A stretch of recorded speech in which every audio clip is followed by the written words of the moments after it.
Hello అండి అందరికీ welcome back to my channel. ఈరోజు సాటర్డే ఎపిసోడ్ రివ్యూ స్టార్ట్ చేసేద్దాము. మనందరికీ ఎవరు ఏం లేట్ అయ్యారో తెలిసిందే. సో ఎవరైతే నా వీడియోలు ఇంకా చూడలేదో చూస్తున్నారో చూడండి అండ్ చూసి లైక్ షేర్ అండ్ కామెంట్ చేయండి. సో నేనైతే హానెస్ట్ రివ్యూస్ ఇస్తున్నాను. నేను ఎవరికి సపోర్ట్ కాదు. ఆ ఎపిసోడ్ పరంగా ఆ వీక్ గేమ్ పరంగానే నేను మాట్లాడుతున్నాను. సో ఈ వారం అయితే ఈ సాటర్డే ఎపిసోడ్లో ఫస్ట్ డిసప్పాయింట్ అయింది ఎవరో కాదు. డిసప్పాయింట్ అయ్యింది మూడు విషయాల్లో. అది తనుజ గారి విషయంలోనేనండి. అస్సలు ఎక్స్పెక్ట్ చేయలేదు. ఇంత బ్లండర్ మిస్టేక్స్ ఆవిడ ఈ వారంలో చేశారో దానికి మించి బ్లండర్ మిస్టేక్ ఒకటి చేశారండి. Full disappointed. ఆవిడ విన్నింగ్కి ఎంత దగ్గరలో ఉన్నదో ఆ విషయాన్ని మర్చిపోయి ఆవిడ ఎమోషన్లో వెళ్ళిపోయి టెన్షన్కి వెళ్ళిపోయి, నాగేష్ గారి ఎపిసోడ్ చూస్తే టెన్షన్ అయిపోతుంది. ఆవిడ ఒక్క గేమ్ ఉన్నప్పుడే చిల్లుగా ఉంటుంది, మిగిలినంతా టెన్షన్ అయిపోద్ది. సో యాజ్ యూజువల్గా ఫస్ట్ ఆవిడని పొగుడతారు కెప్టెన్ అయినందుకు. సో నాగార్జున గారు అడుగుతారు, కళ్యాణ్ కోరిండి ఓడిపోవడం వల్ల అయ్యావా అని చెప్పి అడిగితే కాదు అని అంటుంది. తర్వాత మ్యాన్ హ్యాండ్లింగ్ గురించి మాట్లాడడం జరుగుద్ది. ఆ వీడియో ప్లే చేసిన తర్వాత కూడా ఆవిడ ఒప్పుకోదు ఆవిడ ఏం తప్పు చేశారో. నాకు అది హర్ట్ అయ్యింది, అందుకే నేను అలా చేశా అని చెప్తుంది. ఆవిడ ఏమనుకుంటారో తెలియదు. సెకండ్ వీడియో చూపిస్తే ఇట్లా నెట్టడం గురించి ఆ మాట, మరి ఈవిడికి నెట్టితే ఎలా ఉంటుందో ఈమె ఒకరికి నెట్టితే కూడా అంతే బాధ ఉంటుంది కదండి. మరి ఆయన్ని నెట్టి ఆయన అవుట్ అని చెప్పి రీతుతో కయ్యం ఆడుతుంది కదా ఈవిడ.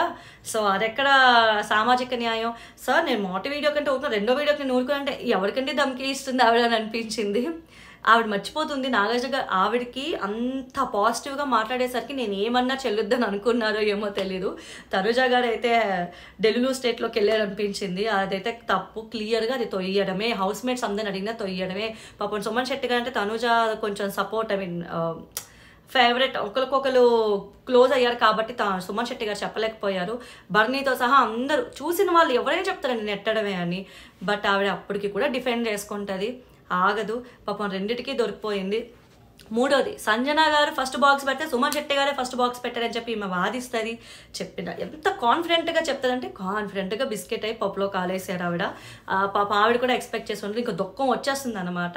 ఇంకా ఏడుస్తుంది. ఏ రీజన్ చెప్పి ఆవిడకి దుఃఖం బయట పెడితే, ఈ రీజన్స్ అయ్యో దొరికిపోయినాయని చెప్తే బయట పెడితే బాగోదు కదా. అందుకని ఆవిడ నా మటుకు నేనే గెలిచాను, ఎవరు నా కోసం ఇది చేయలేదు అని చెప్పి ఆవిడ ఒక యాటిట్యూడ్ స్టేట్లోకి వెళ్ళినట్లు నాకు అనిపించింది. అంటే రెవల్యూషన్ స్టేట్ అని చెప్తా యాటిట్యూడ్ స్టేట్ కంటే కూడా.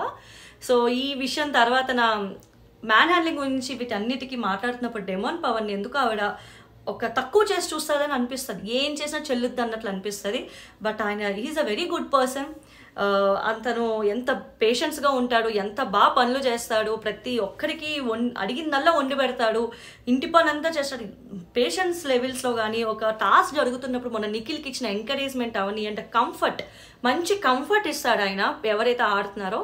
But that is very good in he's as a good human being he's doing very good job. But ఆయన అంత మంచిగా ఉంటున్న ఏదో టాస్క్లో దివ్య చెప్పిందనో ఆయన టాస్క్లో చేయబోయారు. కానీ నిఖిల్ నేను తర్వాత డెమోన్ పవన్ ఇద్దరిని కలిపి మ్యాన్ హ్యాండ్లింగ్ అని చెప్పి ఆవిడ అన్న మాట చాలా తప్పు. ఆ ముందు వారే పాపం నిఖిల్కి గట్టి మాధురి దువాడ్ మాధురి గారు ఉన్నప్పుడు రీతు మ్యాన్ హ్యాండ్లింగ్ విషయంలో పాప ఆయనకు ఆల్రెడీ రిమార్క్ పడింది కాబట్టి ఆయన ఎందులో ఇన్వాల్వ్ అవ్వకూడదు అనుకున్నారు. సో అందుకే ఆయన చాలా కాషియస్గా ఉంటున్నారు. అందుకే అలా అనడం కాదు. ఆయన కూడా బయటికి వెళ్ళాక అలాంటి మార్క్ పడకూడదని అనుకుంటే ఆవిడ అసలు తగ్గదు, బాగా ఫైర్ అయిపోతుంది. సంజన గారి విషయంలో అయితే అయ్యో ఎంత నవ్వు వచ్చింది. ఆవిడ చాలా కాన్ఫిడెంట్గా సుమన్ శెట్టి గారే ఫస్ట్ పెట్టారని అన్నది. అది కూడా తప్పే.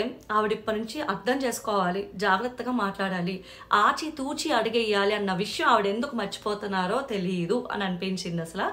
అండ్ అన్నిటికీ మించి ఈ విషయం తర్వాత రీతు గారి విషయానికి అసలు ఇంకెప్పుడు సంచాలకే పెట్టకూడదని, అది నిజమేనండి. నేను ఇలాంటి సంచలనం అయితే చూడలేదు. ఆవిడ మనసులో ఒకరికి విన్ అవ్వాలి అన్న దీంతో సపోర్ట్ చేస్తారు, ఆవిడే రూల్స్ మారుస్తారు, ఏదేదో చేస్తారు. అది కూడా తప్పే. అసలు ఆవిడ అట్లా చేసి ఉండకూడదు అని అనిపిస్తుంది. అండ్ కళ్యాణ్ గారు అండి బంగారం అండి. నిజంగా ఆ అబ్బాయిని ఎంత పొగిడినా తక్కువే. ఈ మొత్తం దీంట్లో ఈరోజు నేను కళ్యాణ్ ఆట గేమ్ ఈ 11 వీక్స్ ఆల్మోస్ట్ 10th వీక్ అయిపోయి ఇప్పుడు 11th వీక్ కదా, ఆల్మోస్ట్ ఇన్ని వారాలు చూసాక జెన్యూన్గా ఎవరు ఉన్నారంటే ఒక ఇమాన్యువల్, కళ్యాణ్, రీతు, డెమోన్ అని చెప్తాను నేను. ఎందుకంటే ఆయన ఎంత బాగా సపోర్ట్ చేస్తాడో తనుజకి. కానీ తనుజ గారు మాత్రం నోటుకొచ్చినట్లు ఆయన అంటున్నప్పుడు చాలా బాధేస్తుంది. ఆవిడే గొప్ప పర్ఫెక్ట్ అన్న రేంజ్లో ఆలోచనలో వెళ్ళి మాట్లాడేస్తుంది. అది అర్థమే కాదు. యా కొంచెం ఆయన కూడా సుమన్ శెట్టి గారు పెట్టినప్పటికీ సంజన గారే టవరే స్ట్రాంగ్గా ఉందని చెప్పి అన్నందుకు ఆయన కొంచెం క్లాస్ పడుతుంది. బట్ రిమైనింగ్ అంతా చాలా పాజిటివ్ పడుతుంది. ఎక్కడో తనుజ గారిని ఎప్పుడూ పొగిడే నాగార్జున గారు ఈసారి పొగడకపోయేసరికి తనుజ గారు తీసుకోలేకపోయారు. కెప్టెన్ అయినా నాకేంది ఇది అన్న ఫ్రస్ట్రేషన్లోకి వెళ్ళారు అనమాట. ఒకటే రివల్యూషన్ అని చెప్తా ఫ్రస్ట్రేషన్ కంటే. సో భరణి గారిని అందరిని అడుగుతారు, చెప్తారు అందరు ఎలా కాదు ఎలాగా అని. సుమన్ శెట్టి గారికి పొగడ్డం జరుగుద్ది. సంజన గారి గేమ్ ఇట్లా కాదు, ఇట్లా ఆఫ్టర్ ఆల్ అని రీతు గారిని అంటారు కదా, అట్లా అనకూడదు అని చెప్పి క్లియర్గా క్లాస్ పీకుతారు. పాపం సంజన గారు ఎప్పుడు చేసే మిస్టేక్ ఏంటంటే ఆవిడ ఒక పాయింట్ మాట్లాడుతున్నప్పుడు ప్రాపర్గానే వాదిస్తారు. సడన్గా ఆవిడ నోట్లోంచి వచ్చే వర్డ్స్కి ఆ వర్డ్ హైలైట్ అయిపోయి ఆవిడ పాయింట్ సైడ్ అయిపోద్ది అనమాట. ఆవిడ వాదించిన ప్రాపర్ ఎజెండా రేట్ ఎట్లా ఇస్తారు, అక్కడ డిమాండ్ పడిపోతే ఎలా సెకండ్ ఛాన్స్ ఇస్తావు, నిఖిల్కి ఎట్లా సెకండ్ ఛాన్స్ ఇస్తావు, అట్లా ఇవ్వకూడదు కదా. నిజమే కదండి, వాళ్ళిద్దరూ అవుట్ అయిపోయాక ఇంకా మిగిలింది ఎవరు, సంజన తనుజ. అప్పుడు సంజన గారికి కూడా కొంచెం ఈజీ అయ్యి ఉండేది. ఎక్కడో రీతు ఆడిన ఒక రీతు గారు చెప్పిన ఒక మనసులో పెట్టుకుని బయటకు ఒకటి చూపించిన ఒక ఏమంటారు ఒక కన్క్లూజన్ లేని రూల్స్ వలన పాప అనవసరంగా సంజన గారు బలైపోయారని చెప్పచ్చు. క్లియర్గా రీతు గారి వల్లనే సంజన గారికి ఏం ఎఫెక్ట్ అయింది అందులో అయితే, అదైతే క్లియర్ కట్. అండ్ అది కాక నిఖిల్ గారికి తక్కువ బాల్స్ వచ్చినప్పటికీ తనుజని సేవ్ చేస్తుంది. తనుజాతో పడలేం కదా, ఎందుకు వచ్చిన గొడవ అని చెప్పి తనుజని సేవ్ చేస్తుంది. అదైతే ఆ గేమ్ క్లియర్గా అర్థమవుతుంది, తనుజాతో పడలేక తనుజని సేవింగ్లో పెట్టారు అని. సో బ్లండర్ మిస్టేక్ చేసింది అనమాట ఆవిడైతే అక్కడ. అండ్ ఇంకొకటి ఏంటంటే ఇంకో టాస్క్ పెట్టడం జరుగుద్ది, ఫ్లోట్ అండ్ సింక్. ఫ్లోట్లో పర్వాలేదు అందరూ బాగానే వచ్చి పెడతారు. పాపం కళ్యాణ్ వస్తాడు, జెన్యున్గా తనుజాని పెడతారు. ఎక్కడో రాంగ్ వెళ్తే తనే నన్ను గైడ్ చేస్తాను, పక్కా కాన్ఫిడెంట్తో ఉంటాడు ఆయన. సో వాళ్ళు హౌస్లో ఉండి ఒకరికొకరు వెళ్ళిన గేమ్ బట్టి ఆవిడకి అది అనిపించింది. ఆయన తనుజాని ఎప్పుడు ఒక మంచి ఫ్రెండ్గా భావిస్తారు. తనుజాని పిలిచి నీకు ఈ ఇంట్లో ఎవరు సపోర్ట్, ఎవరి వల్ల నీ గేమ్ ఫ్లోట్ అవుద్దంటే ఈ ఇంట్లో నాకు ఎవరూ సపోర్ట్ లేదని చెప్పారు. మేడం గారు రెవల్యూషనరీ సృష్టించారు. విన్నింగ్ కెపాసిటీలో ఉంటున్న ఆవిడకి అట్లా గ్రాఫ్ దించుకుంటున్న విషయం ఆవిడ అస్సలు కనుక్కోలేకపోతున్నారు అనమాట. నాకు అనిపించింది ఏంటంటే ఎందుకు వై లాస్ట్ 2 weeks ఇమాన్యువల్ గారితో ఇదే విషయం గురించి ఇమాన్యువల్ ఎంతో ఫీల్ అయ్యి నామినేట్ చేసే వరకు వచ్చి, అలా కాదు తనుజ, నేను ప్రతి దాంట్లో నాకు కుదిరినంత వరకు నీకు సపోర్ట్ చేశాను, నా భుజాలు బరువెక్కే వరకు నేను ఎక్కించుకున్నా, ఇంకా అంతకు మించి ఎక్కించుకోలేను కాబట్టి దించేసా అని చెప్పి తనుజ రిటర్న్ క్వశ్చన్ చేసిన ఆన్సర్ చేస్తాడు. ఇప్పుడు వచ్చేసి భరణి గారు ఆవిడ కెప్టెన్ అవగానే వచ్చి పాపం ఎత్తుకొని తిప్పుతాడు. ఆవిడకట అడగాలని అనిపించిందంట, కానీ అడక్క తప్పదంట. అందరి దగ్గరికి వెళ్ళి నాకు సపోర్ట్ చేయని అడిగితే ఆవిడ నామోషి అని. అసలు ఏం మాట్లాడుతుందండి ఆవిడ. బయట ఆవిడ గురించి కొట్టుకుంటుంటే ఈవిడ వచ్చి ఇక్కడ మీరు ఏమైనా కొట్టుకోండి, నేనే నా గ్రాఫ్ దించుకుంటాను రేంజ్లో అన్నారు ఆవిడ. చాలా బ్లండర్ అండి, అందరికీ హర్ట్ అయి ఉంటుంది. నాకు చూడాలని ఉంది అసలు దీని తర్వాత కన్వర్జేషన్స్ ఎలా అయ్యాయో అని. ఇప్పుడు లైవ్ చూసి వచ్చి నేను చెప్తాను ఖచ్చితంగా ఏం జరిగిందో.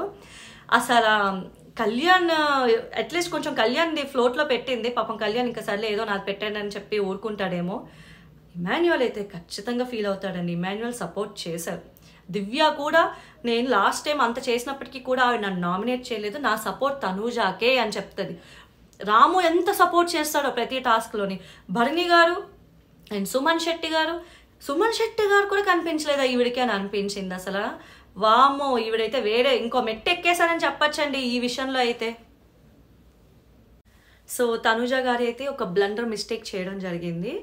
సో తనుజ గారు ఆవిడ విన్నింగ్ గ్రాఫ్ అన్ని పక్కన పెట్టి అట్లా చేయడం చాలా తప్ప. ఆవిడకి తెలుసు ఆవిడే టాప్లో ఉందని, ఒక హింట్ అయితే ఉంది ఆవిడకి ఇంట్లో వచ్చిన వాళ్ళందరూ మాట్లాడిన దాన్ని బట్టి.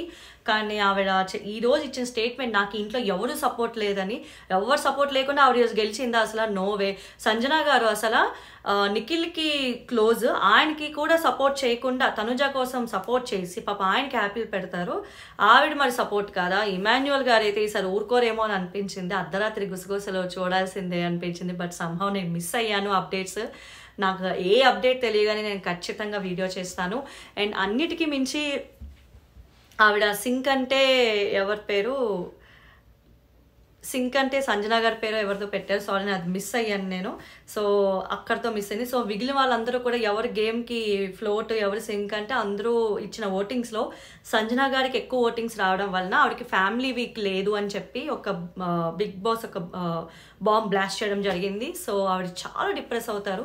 బట్ కట్ చేస్తే ఆవిడకి ఫ్యామిలీ వీక్ ఉంది. వాళ్ళ హస్బెండ్ అండ్ పిల్లలు కూడా ఫ్లైట్ టికెట్స్ బుక్ చేసుకున్నారు. They are going to come to Hyderabad on Tuesday I think. So Wednesday ఎపిసోడ్లో మనకి టెలికాస్ట్ అవుతుంది. అంత పాప ఆవిడ నేర్పించకుండా ఉండాల్సింది నిజంగా. ఆవిడకి పిల్లలు ఉన్నారు, ఆవిడ ఎంత పోస్ట్ పార్టం డిప్రెషన్లో వెళ్తుంది, గేమ్స్ ఆడుతుంది, 100% ఇస్తుంది. కానీ పాప ఆవిడ ఇంకా గివప్ చేస్తారనమాట. బట్ ఆవిడ అలా ఏడిపించకుండా ఉంటే బాగుండేది అనిపించింది. కానీ ప్రోమోతో కావాల్సిన కంటెంట్ అయితే వస్తుంది. సో అందుకు అట్లా చేశారేమో అనిపించింది. ఏదైనా సంజన గారు కూడా ఆఫ్టర్ అన్ వర్డ్ యూజ్ చేయకుండా ఉండాల్సింది. అండ్ వేరే వాళ్ళ విషయాల్లో కానీ ఏదైనా పాపం ఎప్పుడో చేసినవన్నీ వెంటాడుతున్నాయి అంటే అది ఇదేనేమో. పాపం అందరూ కలిపి సంజన గారి మీద నమ్మకం అయితే తీసేస్తారనమాట. సో అట్లా సంజన గారితో అక్కడ ఎపిసోడ్ ఎండ్ అవుతుంది. నిఖిల్ అందరు నించుంటారు, ఎవరు ఎలిమినేట్ అవ్వడం ఇంకా డైరెక్ట్ డిక్లేర్ చేసేస్తారు. నిఖిల్ ఎలిమినేట్ అవుతారు, స్టేజ్ మీదకి వస్తారనమాట. సో నిఖిల్ ఏవి అది ప్లే చేయడం జరుగుద్ది. So bye to Nikhil and bye to Gaurav too. రేపు ఎపిసోడ్లో గౌరవ్ ఎలిమినేట్ అవ్వబోతున్నాడు. మొత్తానికి 5 స్టార్మ్స్ స్మాష్ అయిపోయారండి, అందరూ వెళ్ళిపోయారు. సో ఒక్కరు కూడా ఉండలేదు. ఒక్క దివ్య గారు వచ్చిన వైల్డ్ కార్డ్ ఎంట్రీ ఉన్నారు. 5 స్టార్మ్స్ అయితే వెళ్ళిపోయారు. ఇక్కడితో ఎపిసోడ్ ఎండ్ అయ్యింది. టాప్ 5లో ఎవరు ఉంటారు అనుకుంటున్నారో కామెంట్ డౌన్ చేయండి. నెక్స్ట్ వీక్ అంతా family week, full emotion and roller coaster రైడ్లో ఉండబోతుంది.